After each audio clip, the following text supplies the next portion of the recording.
Good evening and thank you for joining us for KREM News 10 at 10, where we give you more news in less time. I'm Mark Hanrahan. Let's get started. First, a rare attack in one of Spokane's most iconic landmarks. Tonight, police are hoping to arrest the person responsible for attacking two women at Manitou Park. KREM 2's Janelle Finch reports from the South Hill. Police say a man attacked two women here in Manitou Park last Thursday. Police told KREM 2 they are actively investigating and exploring leads. Police did not share specific location for the attacks. There have not been any additional reported attacks since Thursday. KREM 2 asked for more details, but this was all that police were willing to share with us at this time. Anyone who has witnessed the attacks or has information on a suspect can contact the Spokane Police Department. In Spokane, Janelle Finch, KREM 2 News. It's now time for the Nightbeat, where we share with you the top stories from today, starting with the second day of the Voices of Freemen being heard in court. Take a listen. It has been over 4 years, and the memory of it has not faded. Most days, I'm able to push that memory to the back of my mind and focus on the people and life happening in front of me. But there are times that I cannot stop it from overtaking me. Today marked day 2 of victim impact statements in the Caleb Sharp trial. We heard from more students, parents, and teachers as they recounted how their lives changed after the day of the shooting, and many remembering the life that was taken on that day of the shooting back in 2017. Coming up in less than 10 minutes now, we'll hear more from the victims on how they are remembering Sam Strahan. Starting this December, you could be shelling out more money for your electric bill. Avista is proposing to increase electric rates by 7.9% in 2022. They're also proposing an additional 3% hike in 2023. Avista filed the company's rate adjustment plan Friday with the Washington Utilities Transportation Commission seeking its approval. They say the rate increases are needed to recover costs for expenses and ongoing infrastructure investments. If approved, the new rates would be in effect December of 2022 and 2023. We're being told that it'll be, April before things start to get better, and not many restaurants can wait that long. Restaurant leaders in Washington state today met with U.S. Senator Maria Cantwell to discuss their struggles and potential solutions. Of the more than 7,000 restaurants that applied for the 2021 Restaurant Revitalization Fund, the state was only able to grant 3,200 restaurants COVID relief funds before it ran out. According to the state, more than 2,300 Washington restaurants permanently closed in the first year of the pandemic. In May of 2021, the U.S. Small Business Administration provided $29 billion in COVID relief funds for struggling restaurants. Senator Cantwell says she plans to take the stories that she heard today back to the National Committee and secure funding for restaurants in need within the next 60 days.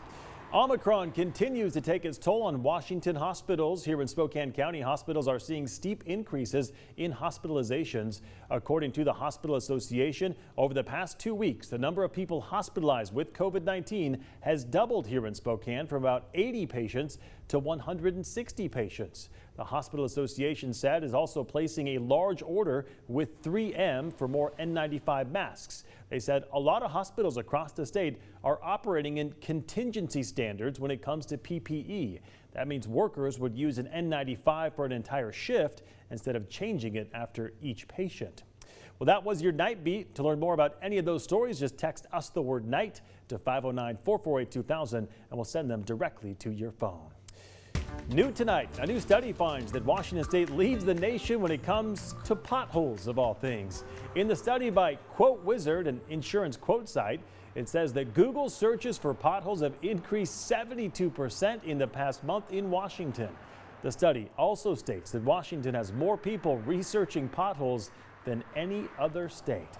Meantime, across the state line, almost a month after a winner was drawn for the Idaho $1 million raffle, that lucky winner has still not come forward. So that $1 million ticket was sold in Blaine County. The Idaho Lottery Director asks anyone who participated or received a ticket as a gift to double check to see if they are a winner of that $1 million prize. Good luck out there. All right, looking ahead to tomorrow now, Spokane Public Schools could approve an emergency substitute teacher pay raise to rather $200 a day. The school district says the emergency rate pay will be utilized through the end of 2021 and the 2022 school year. This comes after SPS has been experiencing a shortage of substitute teachers to cover staff absences. They say of the 424 certified substitutes, only 30% are able to accept substitute assignments. Their current pay is $150 a day. I had a very, very, very good meeting, total unanimity with all the European leaders. Today, President Joe Biden had an 80-minute phone conversation where he discussed efforts to deter further Russian aggression, such as preparations to impose severe economic costs on Russia. This comes after Russia has more than 100,000 troops along the Ukraine border, but it claims it has no intention of invading. Now, U.S. troops are ready to deploy to Eastern Europe within 5 days if the situation deteriorates. And take a look at this incredible footage. Heavy snowfall hit Istanbul over the past week. The heavy snow has caused damage like a warehouse roof collapsing at the Istanbul airport. The snows also caused more than 4,600 people to be stranded on roads, according to the Disaster and Emergency Authority. Now taking a look at weather locally, because if you want to see clear skies, you need to head up to the high country. Take a look at these photos from Lookout Pass today. As you can see, super bright and sunny. Let's check in with meteorologist Thomas Patrick now in the Outdoor Weather Center. Thomas, when will we see these blue skies and sunshine down here in the valley in Spokane? Yeah, I was going to say, wouldn't it be awesome if we got to take a trip up to the slopes and enjoy that sunshine and a little bit of skiing ourselves. It's going to be quite a few days. Probably Saturday, the most likely day to get sunshine. We'll be lucky if we might get a few sun breaks here or there. Keep an eye once again on the fog for tonight. No issues at the moment. Our computer models continue to have that chance for some patchy, dense fog through the core of the morning hours, so just be cautious, as we were this morning, where it actually precipitated in a little bit of snowfall. But our computer models are much less aggressive this time around in terms of the fog, so I'm less worried, but it's not a 0% chance to see that intense fog once again develop. But of course, temperatures will still well be in the 20s. Another chilly and foggy morning for some across the inland northwest, but we are tracking some substantial changes over the course of this weekend. More on that in a few moments. Talk to you then, Thomas. Thank you very much. Pfizer says it's testing an updated COVID vaccine that specifically targets the Omicron variant. The company says it is looking at the safety, tolerability, and level of immune response in 1,400 healthy adults ages 18 to 55. Some patients will get the vaccine as both a primary dose and a booster dose. Despite the new clinical trial, Pfizer does not expect production of the original vaccine to be impacted, they said. Firefighters in New Jersey battled a massive recycling plant fire today. The flames broke out yesterday night at the Eastern Metal Recycling Terminal. You can see the fire started to spread out over the entire recycling plant. That smoke could be seen from Manhattan and Brooklyn. Tonight, 2 police officers and 4 other people recovering after being hit on a highway in St. Louis. The accident closed all lanes of Interstate 64 for hours.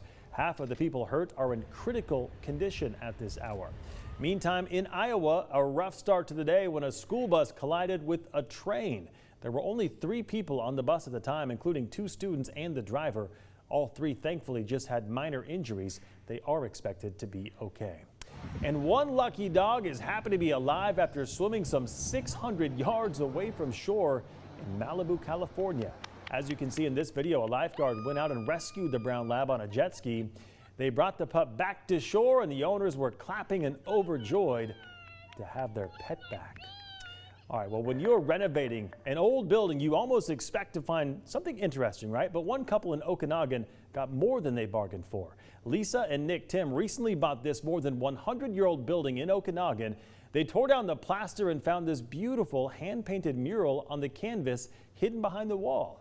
According to the Tims, no one knows for sure when the mural was installed. However, their preliminary research revealed the building used to be a theater around 1930.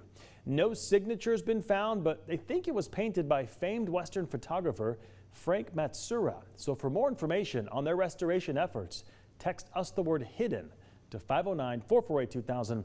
We'll send that link directly to your phone. And that was KREM 2 News 10 at 10, where you get more news in less time.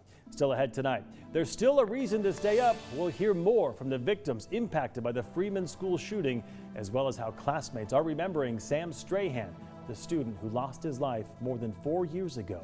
Plus, later in the broadcast, we verify questions about blood donations and COVID-19 vaccinations. We are back in just 90 seconds.